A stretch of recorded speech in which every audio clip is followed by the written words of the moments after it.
ہر نفس کو موت کا ذائقہ چکھنا ہے. کائنات میں جو بھی آیا ہے اسے موت کا ذائقہ چکھنا ہے. کوئی بچ نہیں سکتا اپنے موت کے ذائقے سے، چاہے وہ اپنے گھر کی دیوار کو لوہے سے بنا لے، لیکن ہر انسان کو موت کا ذائقہ چکھنا ہے. چاہے وہ دنیا کے کسی کونے میں چلا جائے، اسے موت کا ذائقہ چکھنا ہوگا. کوئی ایسا نہیں ہے جو یہ سوچ سکے کہ ہم موت کے ذائقے سے بچ جائیں گے، ہم موت سے بچ جائیں گے. نہیں، ہر شخص کو موت کا ذائقہ چکھنا ہے. اگر کائنات میں آیا ہے تو اسے پلٹ کے اس کی بارگاہ میں جانا ہے جس نے اسے اس کائنات میں بھیجا ہے.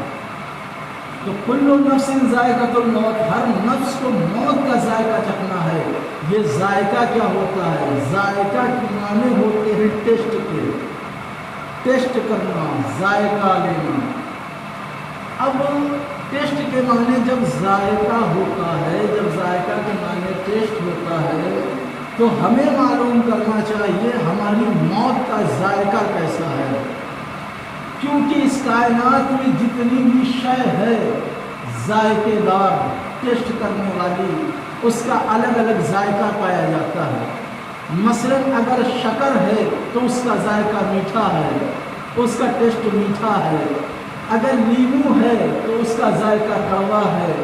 اگر مرچ ہے تو اس کا ذائقہ تیکھا ہے. یعنی کائنات میں جتنی شے ہے اس کا ذائقہ پایا جاتا ہے. اب اسی طریقے سے موت ہے تو اس کا بھی ذائقہ ہے. جو قرآن مجید ہمیں بتانا چاہ رہا ہے کہ موت کا ذائقہ ہر نفس کو چکھنا ہے. تو جب ہمیں موت کا ذائقہ چکھنا ہے تو ہمیں معلوم ہونا چاہیے کہ ہمارے موت کا ذائقہ ہوتا کیسا ہے. ہمارے موت کا ذائقہ میٹھا ہوتا ہے یا ہمارے موت کا ذائقہ کڑوا ہوتا ہے؟ ہمارے موت کا ذائقہ ہوتا کیسا ہے؟ چکھنا ہر کسی کو ہے، موت کا ذائقہ معلوم کسی کو نہیں ہے. تو آخر معلوم کیسے ہو کہ جو چیز ہمیں چکھنی ہے وہ ذائقہ ہمارا کیسا ہوگا؟ یہ ایک سوال ہے. مثلا اس کائنات میں کسی کو ایگزام دینا ہوتا ہے، چھوٹا سا چھوٹا ایگزام دینا ہوتا ہے، تو انسان اس چیز پر ریسرچ کرنا شروع کر دیتا ہے، اس کی تیاری کرنا شروع کر دیتا ہے، ایک دوسرے سے پوچھنا شروع کر دیتا ہے کہ جو ایگزام میں دینے جاؤں گا وہ ایگزام کس سبجیکٹ کا ہوگا، جو ایگزام میرا ہونے والا ہے وہ ایگزام کس سبجیکٹ کا ہوگا. آیا وہ انگلش کا سبجیکٹ ہے، آیا وہ ہندی ہے، اردو ہے. اب جب ہمیں معلوم ہو گیا کس سبجیکٹ کا ایگزام دینا ہے تو اب ہم وہاں پہ یہ بھی معلوم کریں گے کتنے مارک کا ہے، کتنے نمبر کا ہے، کتنا نمبر لانا ہوگا جس کی وجہ سے ہم پاس ہو سکتے ہیں. ساری چیزیں ہم معلوم کریں گے اس میں. جب ہمیں ایگزام دینا ہے تو سب کچھ ہمیں معلوم ہونا چاہیے. اور جس جگہ ایگزام دینے جائیں گے وہ کون سی جگہ ہوگی، ہمارا سینٹر کہاں پہ جائے گا، جہاں پہ ہمارا سینٹر جائے گا کیا وہاں پہ نقل کرائی جائے گی کہ نہیں کرائی جائے گی، وہاں کیسے ایگزام لیا جائے گا، کس طریقے سے ایگزام ہوگا. تو جب موت کا ذائقہ ہمیں چکھنا ہے تو ہمیں بھی معلوم کرنا ہوگا موت کا ذائقہ جب چکھنا ہے تو موت کا ذائقہ ہوگا کیسا، موت کا ذائقہ کیسا ہوگا، کہاں پہ موت کا ذائقہ چکھنا ہوگا. جہاں پہ موت کا ذائقہ چکھنا ہوگا وہاں پہ کون کون ہوگا، وہاں پہ کون کون دیکھنے والا ہوگا، کوئی ہمیں بتانے والا ہوگا کہ نہیں ہوگا، ہمارا موت کا ذائقہ کیسا ہوگا. اب اس کائنات میں ہم دیکھ لیں موت کا ذائقہ ہر نفس کو چکھنا ہے تو اس کائنات میں جتنی بھی شے ہے اس کا ذائقہ ہے تو اس کا ذائقہ ہے. مثلا اگر ہم کائنات کے اندر رہ رہے ہیں اور ہم کو شکر کا ذائقہ معلوم کرنا ہے، جو شخص پوری زندگی میں شکر نہ کھایا ہو اس سے پوچھا جائے بھائی شکر کا ذائقہ کیسا ہے، وہ کہے گا بھائی ہم نے جب شکر کھائی ہی نہیں ہے تو ہم کیسے بتا دیں کہ شکر کا ذائقہ کیسا ہوتا ہے. ارے جب شکر کھائی ہوگی تب تو بتائیں گے کہ شکر میٹھا ہے کہ کڑوا ہے. جب ہم نے شکر کھائی ہی نہیں ہے تو ہمیں کیسے معلوم ہوگا کہ شکر میٹھا ہوتا ہے یا کڑوا ہوتا ہے. وہ مثال آپ کو یاد ہوگی کہ مثال لوگ کہتے ہیں کہ بندر کیا